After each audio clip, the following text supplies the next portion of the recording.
Okay, let's jump right in. Today we're looking at the 18th chapter of the book of Matthew. Right. And it starts, interestingly, with the disciples asking this question that seems very, well, very human. Yeah, who is the greatest in the kingdom of heaven? They're thinking about status, about hierarchy. Exactly. And the answer they get immediately kind of flips that on its head. It's Right. not what you'd expect. Not at all. A little child is brought into the mix. And the text is pretty blunt. Unless you change and become like little children, you will never enter the kingdom of heaven. That's foundational. And then connecting it right back to their original question about greatness. Whoever humbles himself like this child is the greatest in the kingdom of heaven. So greatness isn't about grabbing power or recognition. It's about humbling yourself, adopting this childlike posture, you could say. Humility as the path. It's a radical idea right from the start. Definitely. And this theme of little ones, it doesn't stop there. It immediately shifts into a really serious warning. Oh, yeah. The warning against causing one of these little ones who believe to stumble, to sin. The imagery used is, wow. It's intense. A large millstone around the neck being drowned in the sea. It's designed to shock, I think, to show the absolute severity. It really lands the point, and the text acknowledges that these stumbling blocks, these things that cause sin, they must come. It seems sort of inevitable in the world. Yes, there's a recognition of that reality. Yeah. But then, immediately, woe to the man through whom they come.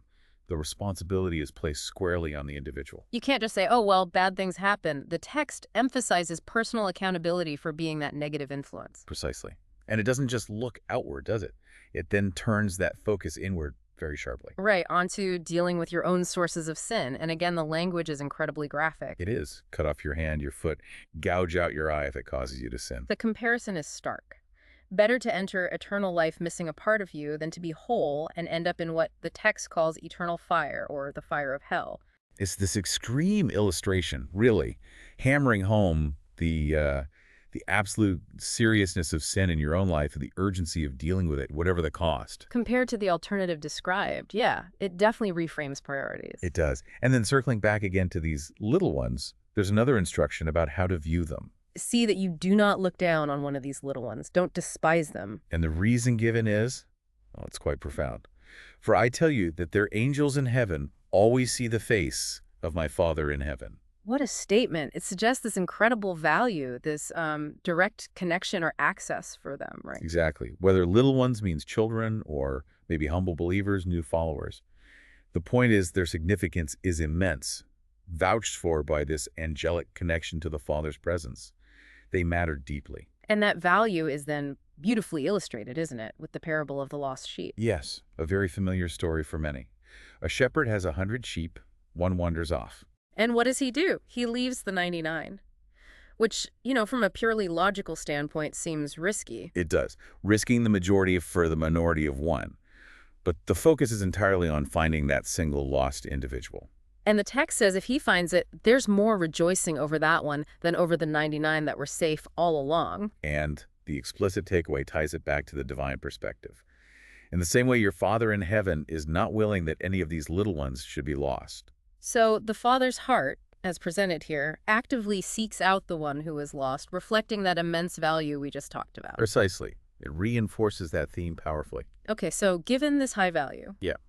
what happens when things go wrong between these valued individuals? When someone sins against another? Yes. The text provides a very practical, step-by-step process for conflict resolution within the community. It's quite structured. First step, go privately. Go and show him his fault, just between the two of you. Keep it small, personal. Right. And the ideal outcome is right there. If he listens to you, you have won your brother over. Reconciliation is the goal. But what if that doesn't work? If he doesn't listen? Then step 2. Take 1 or 2 others along. The text quotes a principle so that every matter may be established by the testimony of 2 or 3 witnesses, bringing in objective confirmation. Makes sense. Adding weight, maybe mediating, and if even that fails, if he refuses to listen to the small group? Step 3 is to tell it to the church, bring the issue before the whole gathered community. That's a pretty significant escalation. And the final instruction, if he won't even listen to the church. It's quite stark. Ah, Treat him as you would a pagan or a tax collector. Essentially, consider him outside the community fellowship at that point because he's refused all attempts at reconciliation according to this process. So it's a clear sequence: private, small group, whole community, then separation if necessary. Yes, that's the prescribed method in the text for handling unrepentant sin that disrupts relationships. And immediately following this section on discipline, the text makes some really powerful statements about the community's, well, authority in prayer. That's right. There's the statement about binding and loosing.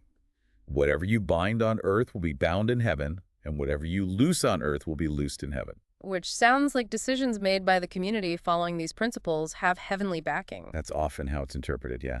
Decisions about discipline, doctrine, membership, made rightly, are seen as ratified. And then almost immediately, that incredible promise about prayer. If two of you on earth agree about anything you ask for, it will be done for you by my Father in heaven.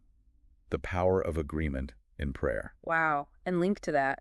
For where two or three come together in my name, there am I with them. It paints this picture of significant spiritual authority, effective prayer, and the actual presence of the divine within the community when it gathers and acts according to these principles. Powerful stuff. But then perhaps the biggest challenge in the whole chapter comes up, right? Prompted by Peter. Ah, yes. Peter asks this question that maybe we all wonder about sometimes. Lord, how many times shall I forgive my brother when he sins against me?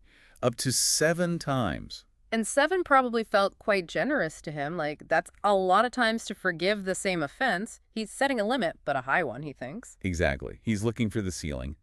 But the answer just blows that ceiling away. Not 7 times, but 77 times. Which most scholars take to mean essentially don't even keep count. It's limitless forgiveness, a radical departure from just tallying up offenses. 77 is like saying stop counting. And why? Why this seemingly impossible standard?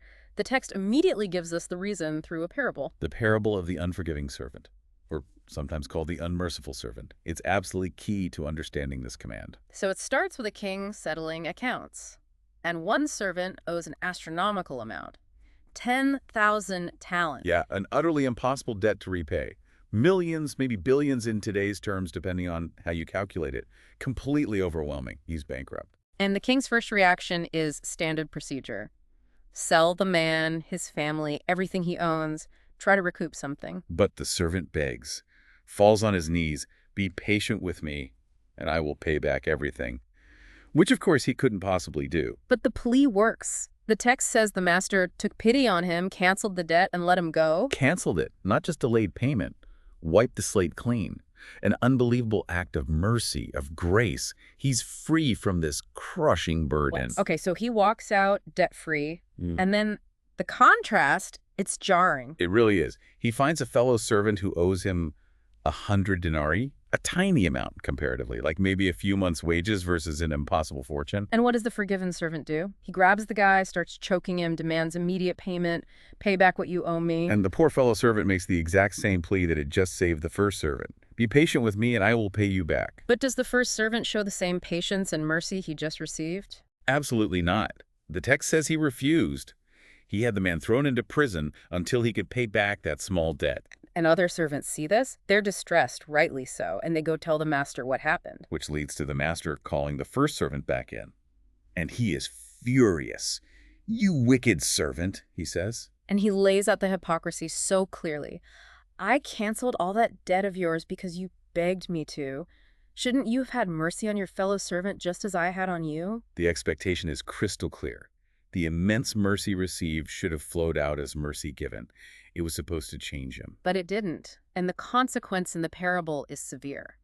The master hands him over to the jailers to be tortured until he should pay back all he owed, which, given the size of the original debt, means forever. Exactly. An unending torment because he failed to reflect the mercy he'd received. And the text doesn't leave you guessing about the point. It states it explicitly right after the story ends. Yes, the final verse of the chapter is the direct application. This is how my heavenly Father will treat each of you unless you forgive your brother from your heart. Wow. So the parable isn't just a nice story with a moral. The text presents it as a direct warning. Our own reception of forgiveness from God is presented as being conditional on our willingness to forgive others. That's the explicit connection made in the text. Forgiving from your heart isn't just suggested. It's framed as absolutely essential, with profound consequences described if we fail to do so, precisely because of the immense forgiveness we ourselves have supposedly received. So looking back at this chapter, Matthew 18, it really covers a huge range, doesn't it? From redefining greatness as childlike humility Through those stark warnings about causing others to sin and the equally intense call to deal radically with our own sin. to the incredible value placed on these little ones, the image of the Father seeking the lost sheep. The practical steps for conflict resolution, the power of community agreement and prayer. And landing on this incredibly challenging demand for limitless forgiveness, all grounded in that powerful parable. It really ties the experience of receiving mercy directly to the requirement of extending it. That connection is, I think, the core message driving the final section. Yeah, it makes you stop and think. We've unpacked it directly from the source text, trying to see clearly what it says.